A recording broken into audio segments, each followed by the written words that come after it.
One thing to remember is because it's based on your last 12 months earnings and then applying a multiple to that, any costs that you have in those 12 months or any revenue that you have in that 12 months is ultimately going to cost you or make you 2.5 times what that actually is. So if you've got this piece of software that costs you £1,000 a year, for example, really when you come to sell it, it's going to cost you £2,500 in reduced sales price.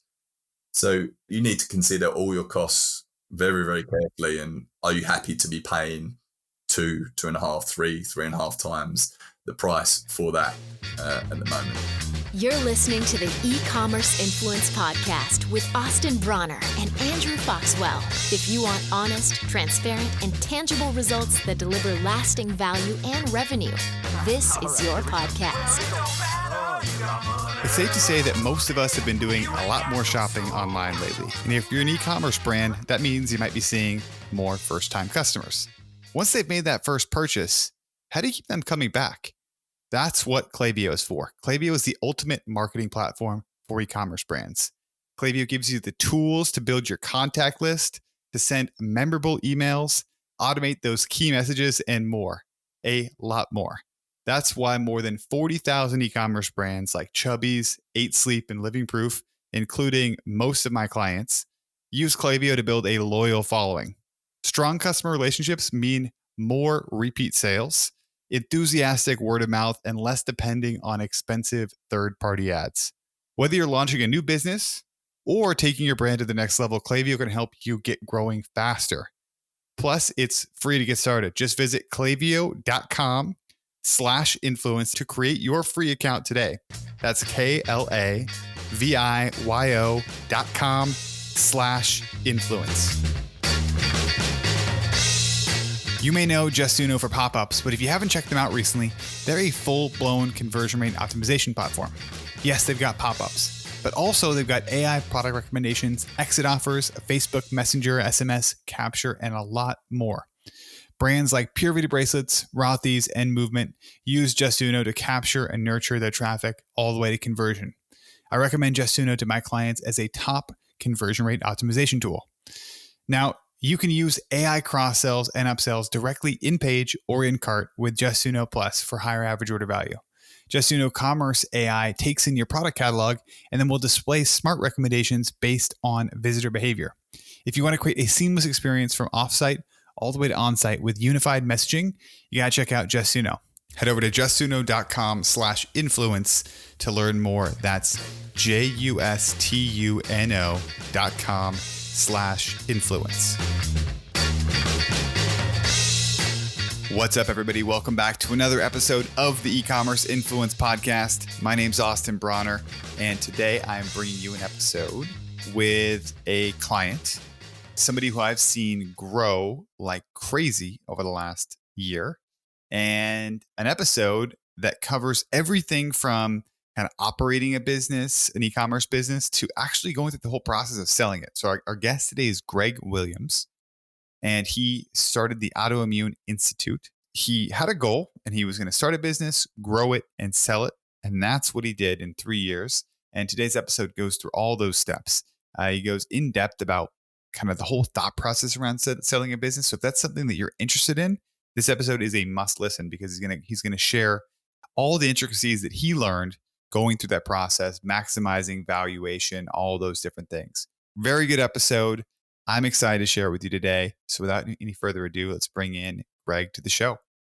Thank you for having me. Good to be here. Yeah, man, I'm really excited to have you here. We've been chatting in the coalition for the last year and got to know a little bit about your business and a lot of the success that you've had. And I've been excited to have you on. And, basically it came about, you sent me a message kind of towards the end of the year of your membership. And, you've had a lot of success with your business. You ended up selling your business recently. And so what I want to do is bring you on and talk about just kind of like your journey, because I think it's very interesting. Yeah, sure. No problem. So I started off really from an entrepreneurial perspective, mainly little businesses, for many years. But mainly I started off as a nutritionist And I was working with people, mainly people that just wanted to get in shape, people in the gym, lose fat, build muscle, and so on and so on. And that was going okay. Nothing amazing, but it was going okay. And I met my wife, who was suffering with ulcerative colitis, which is an autoimmune condition. It's a form of inflammatory bowel disease. And she was suffering quite a lot with her health. She was on a lot of medication. She was in a bad way, really fatigued, a lot of digestive issues. And she wasn't really getting the help that we felt she needed from the doctor to turn things around. It was all just, more drugs. And cutting a long story short, I came to start to specialize in that area from a natural perspective to try and help her turn things around, really. And she did. She got much, much better. She got off the drugs, symptom-free, really turned things around. And so I started to help more and more people who were suffering with similar conditions, so Crohn's and ulcerative colitis, really. So I was helping, that was mainly what we were specializing in, and it was nutrition plans, and we were doing some testing, stool testing and things like that. And I would always recommend supplements. There was almost always a need for supplements with people suffering from these kind of health conditions, really just to get them back to where they needed to be health-wise. But the majority of the supplements on the market weren't great quality, fairly ineffective, might have contained ingredients which I wouldn't have loved giving to those clients, especially those suffering with serious health conditions. And also, I'm in the UK, most of the good ones, like the supplement companies, were American brands, American-based, and if you could get them over here, they were very, very expensive to do so. So that's how I found my way into e-commerce, really. I felt there was a need for a good quality supplement company that could help people with serious health conditions. And I got into it that way. So I built a separate company from the nutrition company and grew it from there, really. From a personal perspective, I'm what you're talking about with autoimmune conditions and Crohn's, also with colitis. My wife has been gone down the natural health rabbit hole after she got diagnosed with Hashimoto's. Her sister was diagnosed with Crohn's. And what you're talking about is really a crazy experience, because both my wife and her sister had gone down a similar path where they were diagnosed with with autoimmune conditions and then a lot of drugs, and really didn't make the change that they were looking for. And they've also been on the natural path. So it's really interesting to hear how that worked for you. The perspective of the natural route has changed a lot. Really, just even in the time that I've been doing it for, I've seen it change. Like when I first started, it was quite surprising to me how many people were resistant to a natural approach. Like, you'd get a lot of trolling online. Trolling might be a strong word for it, but the people were just, this is a load of rubbish. And now, just over the last, say, 5 years, I really think that's changed, and people are really seeing that it is helping them. They're getting fed up with the doctors and the medication. That's not to say that it's not needed at all, but it's not necessarily the solution. And I really feel that perspective has changed a lot in recent years, which is great. It's fantastic. I remember my wife saying, like, "Is this it? Like, they just give me a pill and that's it? Mm-hmm. I'm not feeling any better." But that's all. Like, it was going to someone who you expected to have answers and asking questions and saying, "No, this is it," and having to go an alternative route. So let's take it back to the business. I'm really interested to hear kind of you started. How did it get started? Did you launch a SKU? How did you actually launch? Did you launch online? How did you initially get started and start driving traffic to the site? Yeah, it was one SKU, really. It was, I decided what I felt was the most relative product for the audience that I had at the time. They were suffering from inflammatory bowel disease, and so I felt that a turmeric supplement would be worthwhile. Turmeric is thought to be a natural anti-inflammatory, and so I decided that was the product that I felt was most necessary. So yeah, developed a separate company for it. The view always was for me to be able to sell it. My other company was the self-indulgently titled IamGregWilliams.com, and I always really appreciated that I would never be able to sell that, because I just couldn't separate myself from it. And knowing that I wanted to sell this supplement company, I wanted to keep it separate. So created the Autoimmune Institute, put the product under that company and launched it that way. And yeah, really the initial launch was to my existing list within IamGregWilliams.com. So, which I think was, it wasn't a crazy list. It might have been a list of about 2,000 people at the time, but it was something to launch to, so that there were a few sales, in the initial weeks. We just bought like 1,000 units of the product initially and went from there. So that's really how we launched it. That's awesome. And by the way, the autoimmuneinstitute.com, great URL.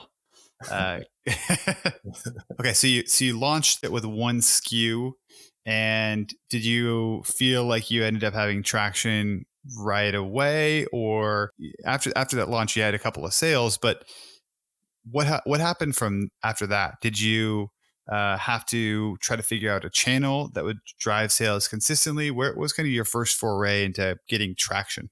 It's funny when I think back. I think like through whatever the last 3 years in the company, your mindset changes a lot in an e-commerce company depending on what level you're at. Like initially, if I think back, like I bought 1,000 units of this product and they were just like at home, and all I really cared about was just making sure that I got rid of the 1,000 units before their expiry date was up, like in a couple of years. That was the main thing that I was thinking about. I'd never really, probably deep down hoped to be able to sell it one day. But the main priority was just getting rid of those units. And I was selling some initially. It wasn't crazy by any means. It was mainly by email. I was doing very initially, I wasn't even on Shopify, and I was running some Facebook ads just myself. Didn't really know what I was doing, but a lot of those ads were getting rejected, going to landing pages that Facebook didn't like and so on. So I was scraping sales from here and there, but there was nothing major at all. Maybe done in the first year, I think around £50,000 worth of sales. So that was obviously just fairly average. The audience very, very gradually started to expand, and who I was targeting started to expand. Initially, it was just purely really the Crohn's and ulcerative colitis sufferers. And then I started to expand it out a little bit into other autoimmune conditions, things like rheumatoid arthritis, Hashimoto's, and so on. And also the initial view was that it was almost going to be almost like a lead magnet, if you like, in terms of sell people the supplements and then ultimately maybe try and get them into a nutrition plan, which obviously much higher margins on. Sure. In the end, that's not how things panned out. Maybe I just didn't do a great job of selling nutrition plans once people bought a supplement. Maybe people just wanted a supplement rather than a nutrition plan. So that's not how it panned out. But that was the initial goal. It was really to make them the bulk of the money with the nutrition plans on the back end. But over time, so I eventually moved to Shopify. Someone advised me that I'd be much better off on there, and I don't regret that at all. And then we just slowly chipped away at it, really. Got Klaviyo. We started getting some Facebook ads running a bit more successfully. They were the two things that we've probably done most effectively. And then also, as we brought in more products, the average order value would gradually increase. You'd see the average order value increase with every single product that we introduced. And then that kind of just spirals. That makes your email marketing more effective. It makes the Facebook ads much more easier to be successful. And it just grows and spirals from that point. In year one, you said you did about 50K. Yeah. Was your breakthrough in year two? What did year two look like for you? So I think 2017 was about 50K. 2018 was around 400,000. This is pounds.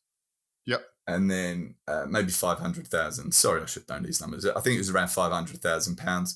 And then 2019, we were just under 2 million. So it was quite a significant increase Yes. from 2018 to 19. 4x. Yeah. That's big. Yeah. And it was a lot of that was driven by Facebook adverts. Like during 2018, we started getting them working, like certainly profitable. Like I say, we were continuing to do Klaviyo email marketing, I think reasonably well, and also introducing new products and increasing that AOV reasonably well as well. So from there, it made the Facebook ads easier to be successful. And obviously we were continuing to experiment with the creatives and the targeting at the time. And eventually I did take on a Facebook agency as well to take that over for me. And then I remember at the end of 2018, it was just before Christmas. It was a few days before Christmas. And the agency said to me, the ads are doing pretty well. I think we can increase the spending. And I said, okay. And almost essentially overnight, we tripled the business just because the algorithm seemed to like what we were doing. I think a lot of companies had stopped their advertising for Christmas because it was just a couple of days before. They weren't going to be able to deliver in time. And we took advantage of that. And then moving into 2019, it didn't really slow down from that point. We just continued to ride that wave. And that's the nice thing about, like, I love e-commerce so much more than the nutrition stuff that I was doing. But that's the nice thing. Like, we were able to triple the business overnight and cope, without really noticing too much, like the customer service queries and the Facebook comments and everything like that you've got to deal with. But we were outsourcing the fulfillment to another company. They coped perfectly well. The Facebook agency, they were able to cope perfectly well. We had just about enough stock to cope. So yeah, that tripling overnight we were able to do and able to continue to do through 2019. That is freaking awesome. And back to what you said about how you're talking about Facebook ads and how they all work together with launching new products, increasing average order value. I feel like that's overlooked side of growth in an e-commerce business, that often people will look at like one lever. They're like, well, what happened? Like they turned on Facebook ads and it started to work. Well, usually it's not. It's like a combination of things that allow things to work better and really, really grow. And it's really interesting to hear how all those things work together and you guys were really able to push the gas pedal down and grow. So let's take it to 2019, because I know, so as you said at the beginning, you had this vision of selling the business. Did you have a timeline when you started? Did you have a number? What was kind of like, what were you thinking about when you're like, all right, I'm visualizing success of selling the business? I probably wasn't visualizing, in all honesty. I remember towards the start, I think it was around April 2018, we'd increased in the first few months of 2018. And I think we'd done about 50,000, say, in revenue in April 2018. And I was like, this is going pretty good. That felt like a big number to me at the time. And I actually reached out to the broker, or a broker that I was aware of at the time, that I'd been listening to their podcasts. It was quite like brokerage. And I reached out to them at the time and sort of told them what we were doing, how we were doing, and sort of asked them their thoughts. The main question I had at the time was, is there a large demand for a company that's gone from, say, 10,000 in revenue maybe 6 months ago to 50,000 now? Is that does someone get really excited about that, seeing that level of growth? And their response really was no. Like, obviously that sort of growth is good, but people are mainly interested in your past 12 months earnings and then applying a multiple to that. So their view was, you want to get good 12 months of earnings under your belt and then start talking about selling it. So in fairness to them, they weren't trying to make a commission off me at the time. It was more, keep doing what you're doing and come back in 12 months. So from that moment onwards, it was more just like, I knew that I just wanted to get 12 months under my belt of solid earnings and then see where we came out from that point. So if you'd asked me in 2018, like in April 2018, when I would have looked to sold, I'd have probably said to you April 2019 is when I would have started looking at it. As it happened, at the end of 2018, because we increased so much, it tripled over the night, that probably almost reset that 12 months for me. And that was like, right, now this is the start of the 12 months, because if I can continue this, then we're going to get a good sales price for it. Sure. We were introduced, I think, around June of 2019. You joined the coalition, came in. At that point, what kind of led you to signing up and joining? I obviously listened to the podcast. I like a lot what you say. I think it's a sensible approach. I particularly like that your focus is always on earnings as opposed to this vanity revenue metric. And I wanted to be around people who were above me, who understood what we were going through, who I could just lean on for help, get advice, being around a good peer group who sort of pull you up. Like, I really believe in you're the average of the 5 people that you spend most time with. And I weren't spending my most time with these people, like in the coalition and so on, but to be around people much more successful, running much higher businesses than you, I think can only be of benefit. So that was probably the main reason for signing up. There were certainly things that I took out of. I remember, like, at the time, it was literally just me running the business. I outsourced pretty much everything. I outsourced Google ads to someone. I outsourced Facebook ads to a different agency. The fulfillment was being done by a different company. So it really was just me in the business. But it was getting to a stage at that point where I was needing some help. I did have a part-time admin assistant who was just doing a few hours a day, not to a great standard, to be honest. And I remember as I joined, one of our first conversations was about bringing someone into the business as a full-time person and hiring that person, how to find them and so on. And I remember really within a few days of being in the coalition that I felt like I'd got my money's worth, just purely because it was not only like how to put up the job advert, how to find some of the questions to ask, but where to find them. And there was a website mentioned where ultimately I hired this person who turned out to be fantastic, was very good value for money compared to some of the people I've been finding in the UK. And so, yeah, I felt like I had good value for the membership. I love it.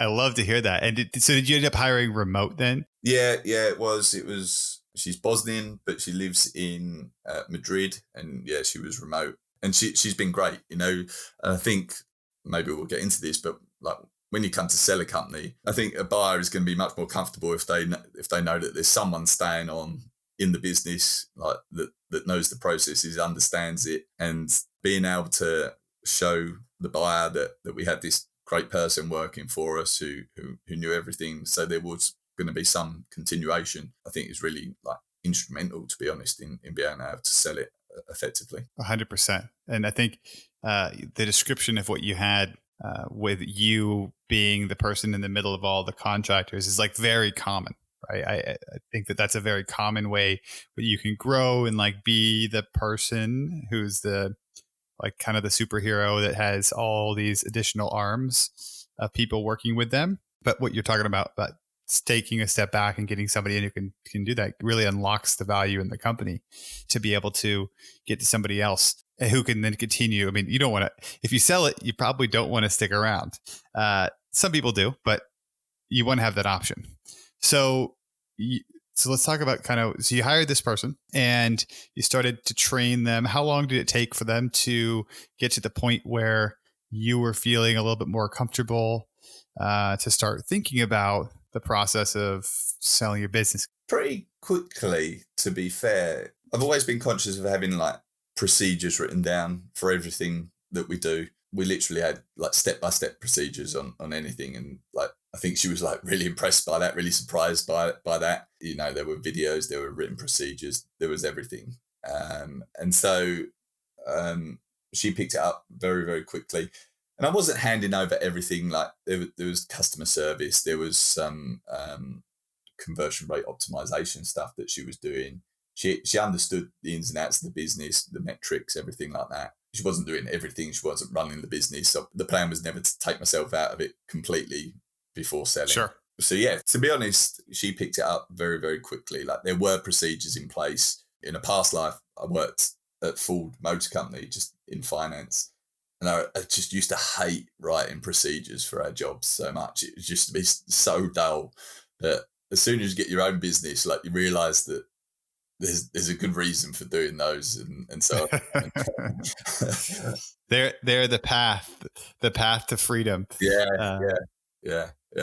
Cool. So got her transitioned over, and then your goal was to sell the business. What is that process for somebody who hasn't gone through that process before? Where do you even start? Yeah. So I was always aware of Quite Light, mainly somehow. I found their podcast. I'm not sure how, but I was always aware of them, and they seemed great. I did look around for other brokers, and to be honest, maybe I just looked in the wrong places, to be fair, but I was fairly unimpressed from what I could find. There was some pretty poor reviews, especially of ones in the UK.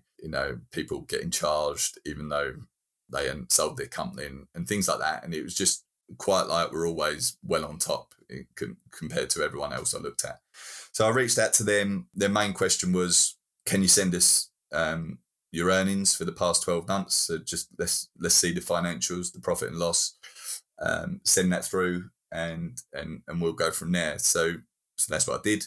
I probably contacted them maybe around September, and I think it was like, right, let's get September earnings out the way. Once you've got that, send them through to us and we can go from there. So they looked at that, looked at our growth.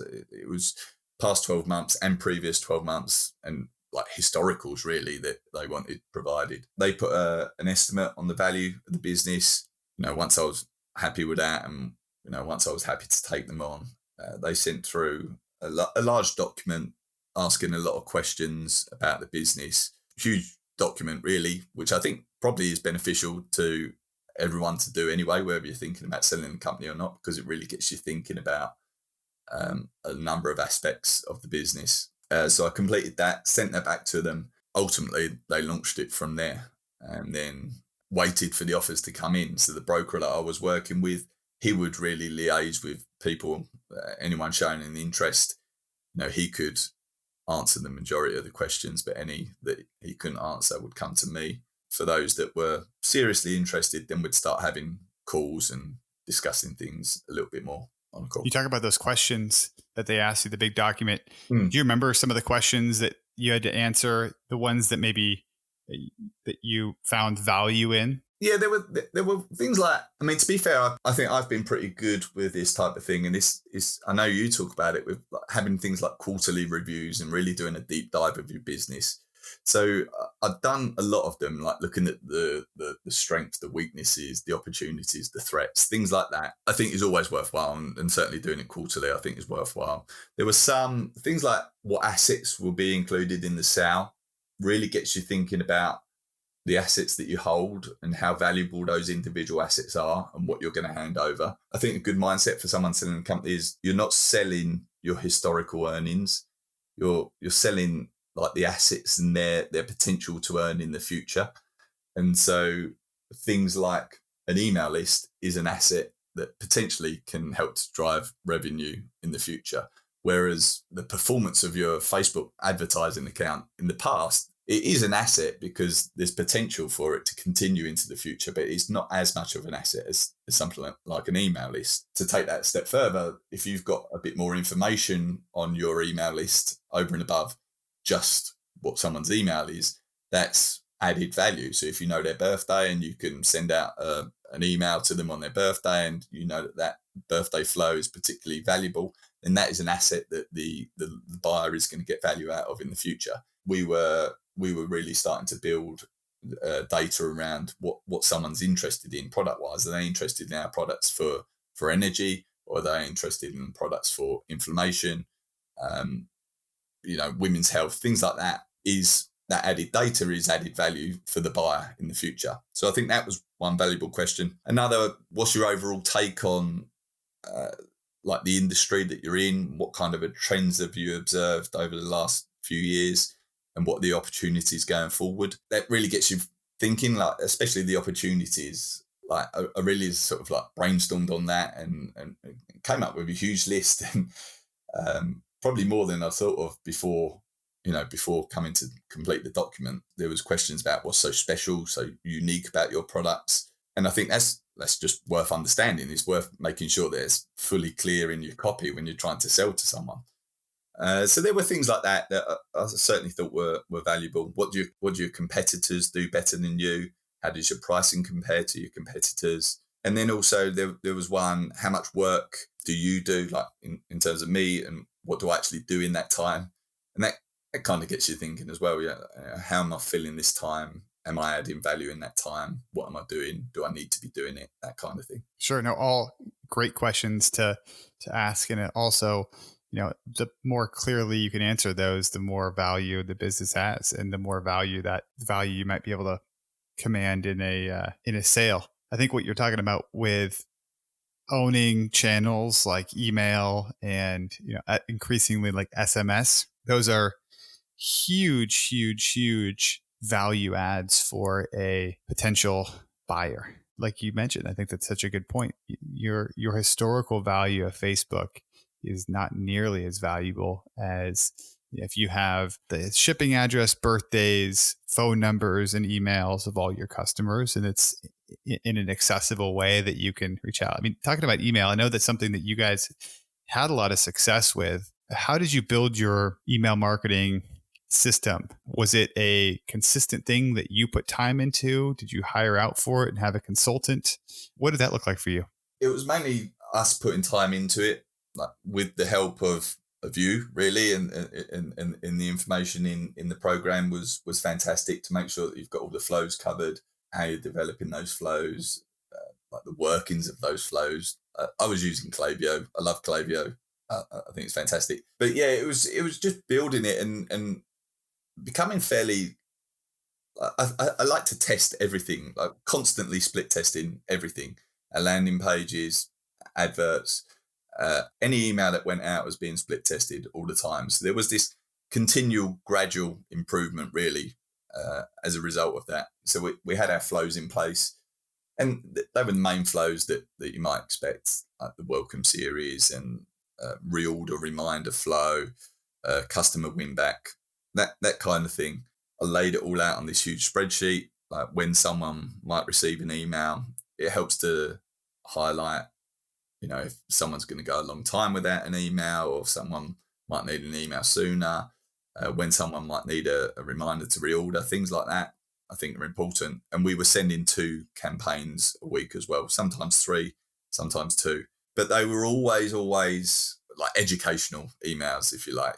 There was always some valuable information in it, especially for someone suffering with their health. It was never just a sales pitch. So we were getting reasonably good open rates and sales from that. It was, and having a broader range of products helped. If we were just selling 1 or 2 products, that might have made it more difficult to constantly talk about the benefits of a multivitamin, for example. Might have been more difficult, but we had about 14 SKUs in the end, so it made it a little bit easier to be able to do that and talk about the benefits of the products.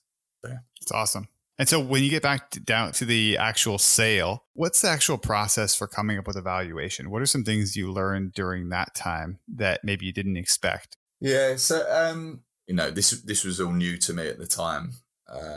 So I was kind of happy to be led by the advice, but really for the company that we had, we were advised that it was past 12-month earnings and a multiple applied to that. And the multiple, in hindsight, was reasonably low, I think, for our business. So we sold at 2.5 times our last 12 months earnings. And some of that is impacted by the company was not that old. It was only 3 years old and really, had grown significantly in that time, but there wasn't a huge amount of solid financials for years to be able to talk about. So that sort of reduced the multiple a little. I think that the fact that we were in the UK reduced it a little. because the majority of buyers seem to be in the US, even though our ultimate buyer wasn't from the US. I think the majority are, so it sort of limited the number of people that might be interested in the company. And I think we were, I don't want to say heavily reliant on Facebook ads, but that was certainly where, we were spending most of our advertising spend. And I think that maybe reduced the multiple a little as well, because the Facebook ads dependency, even though we had the email list. So Sure. ultimately 2.5. But I think if the company had been older, if it had been in the US, if there was more customers on subscription, I think that would have been helpful to increase the multiple as well. We never done a great job of getting people on subscription, and that's maybe something that could have helped the multiple ultimately. Sure. That's really interesting to kind of hear your breakdown and how it went. Looking back at it, was there anything that you wish you had done earlier in the process, knowing what you know now, for another business owner who's in a position with like, I'd like to sell in the next couple of years?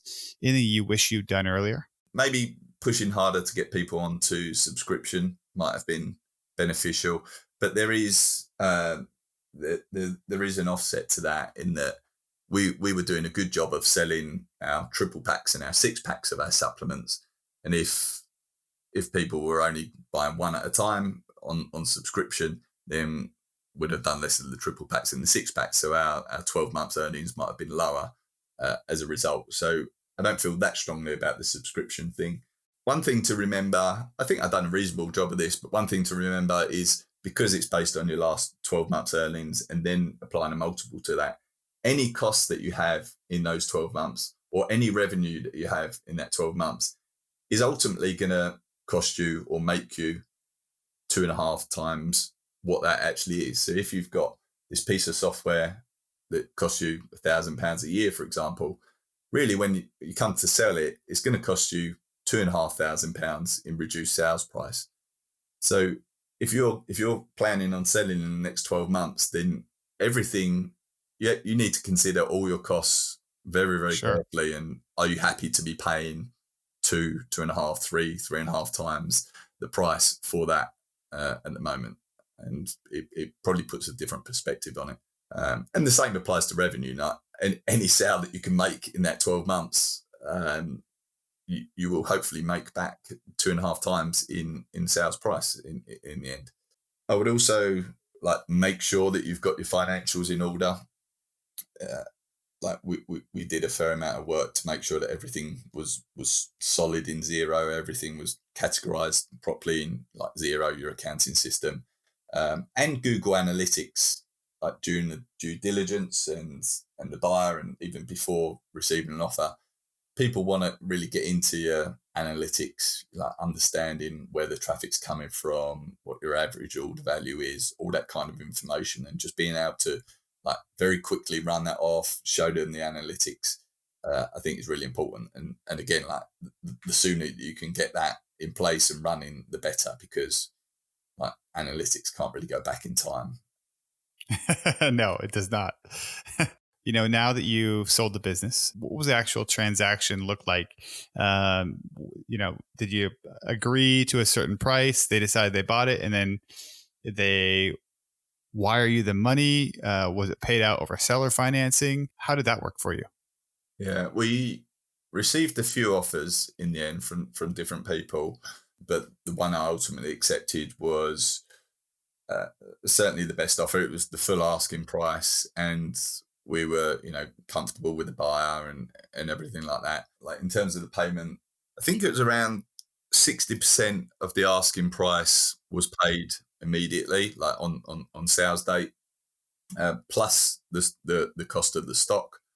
Then 30 days later, there was another 20% paid, and then the remaining 20% is being paid over the following years. So that remaining 20% is a note. There's 6% interest applied to it, and it's being paid quarterly. So we've had a few of those quarterly payments already. There's a couple more to go, but that's ultimately the structure of the deal. Yeah, it was the first like 80% was put into escrow, and the solicitors like released that from escrow once certain conditions had been met. And now the remaining, like the note part of it, is just paid to me directly from the buyer. Like we're still in touch occasionally. Sure. And he just pays me directly that way. Was it the first month? Were you still working, kind of training, or were you out because you had all great procedures? What's been the transition look like for you of going from 4xing a business, 10xing and 4xing a business to now I'm out? There was less work that I had to do for them than probably I'd been expecting. They were very competent in Shopify and so on. They'd had access, like read-only access to the systems for a little while as we were going through the sale and, waiting for the solicitors to do their things. So they had a good understanding of the business already and how it operates. As part of the agreement, I needed to, I think it was 40 hours over the first 3 months that I needed to be available to them for, but I've not done that, but occasionally they'll message me on Skype and I'll answer and help it out. But that's, it's fairly simple. So there wasn't a huge amount of work in the first few months at all. There was some. We still had to help out with the handing over of some things. The majority of it was done on the day, like Facebook account, I think the Shopify account, things like that. But Amazon was a little trickier. There was a bit more to and fro with Amazon on that and making sure that it was handed over effectively. But yeah, not a crazy amount of work. But I think like having all the procedures in place, having a good staff member in place to continue with them was important. Sure. What are you doing now? What's your day-to-day look like? It's kind of funny. The initial plan, one of the reasons for selling the business was I've got a 3-year-old daughter. She'll go to school in just over a year now. And it was kind of like, well, this is a once in a lifetime sort of chance to spend more time with her before she goes to school. We can travel around a bit and do what we want to do, when we want to do it. Coronavirus has put a bit of a stop to the traveling. We were going to come over to the US for a month in May. So really since the sale, we've been locked down for a fair portion of it.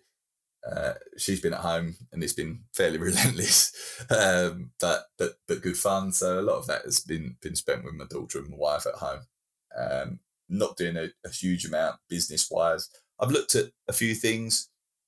I've certainly been looking into sort of buying a business, but nothing has grabbed me yet. Thought about starting a few new ones. Again, coronavirus kind of stopped some of that because one of them was another supplement company, and the manufacturers were just like unavailable. Really, they were snowed under with the demand for health supplements. So nothing really got started. Since then, probably in the last couple of weeks, really, I've been working a lot on I'm quite interested in sports psychology. And sort of building a bit of a blog really around that and how stoicism, which I'm also quite into, can apply to sports psychology. So I'm building a bit of something around that. That's stoicchampion.com for anyone that might be interested. I know it's a bit of a curveball from running a supplement company, but I'm kind of just like following my interest at the moment. Sounds lovely. Yeah, it's good. It's one of them things I was just like, I'm interested in this. I want to get better at my writing as well. So I'm just going to do some writing around that and, without any real expectations of it turning into a huge business. There's no real downside to me for doing it at the moment. So that's what I'm doing. Yeah, it's good. That's awesome. Greg, thank you so much for coming on here and sharing the ins and outs of your journey. It's been super exciting to follow along and, just get updates over the last year. And most of the updates were that you're continuing to blow out sales targets, which is really exciting. So yeah, man, thank you so much. For people who are interested in connecting with you, you said Stoic Champion. Is that the best place you would direct them to, or is there anything else that are you active on social media at all? I don't post a lot on social media personally, but I'm on there. So if anyone wants to reach out to me, it's at Stoic Greg. That's on Twitter and Instagram. Cool. And Stoic Champion is on Instagram as well. So yeah, those are the best places to find me. And awesome. Thank you to you, Austin, as well. Like the coalition, all your advice has been a huge help in like getting us to that point where we can sell it. Just like take that one thing from a membership program like that can like make the world of difference ultimately. So yeah, thank you to you for everything that you've done as well. Awesome, man. Thank you so much. Greg, we'll talk to you very soon. All right. Thanks. Take care. All right, here we go. Well, it don't matter. You got money. You ain't got no soul. Hey guys, it's Austin. And if you've been loving the podcast, you got to go check out brandgrowthexperts.com. That's where I work one-on-one with my clients to help them build faster growing, more profitable online stores. I've got coaching programs and workshops that we host all over the world. Would love to have you come check it out. If you're a fast growing e-commerce business or you want to be a fast growing e-commerce business, you got to check it out. That's the spot for you. We go more in depth than we do in the podcast with comprehensive trainings and coaching to help you scale up. Check it out, brandgrowthexperts.com. See you there.